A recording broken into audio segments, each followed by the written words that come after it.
not saying that thinking is bad. Like everything else, it's useful in moderation. A good servant, but a bad master. And all so-called civilized peoples have increasingly become crazy and self-destructive because through excessive thinking they have lost touch with reality. That's to say, we confuse science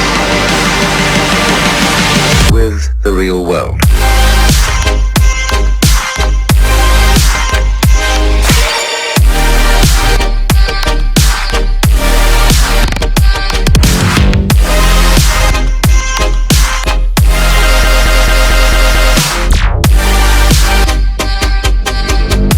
Beginning of meditation.